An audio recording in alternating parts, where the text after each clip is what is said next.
পাঁচ বোন, দুই ভাই আমাদের, অভাবের সংসার। বিয়ে আমার ঠিক হলো 30 করে পার।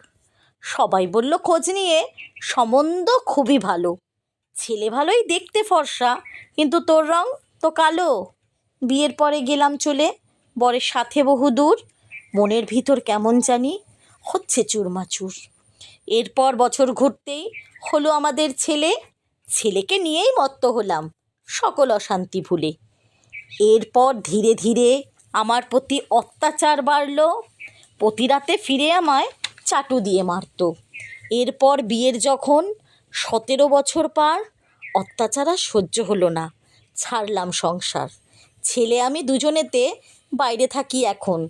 মা ছেলে মিলে সুখে দিব্যি চলছে দিন যাপন।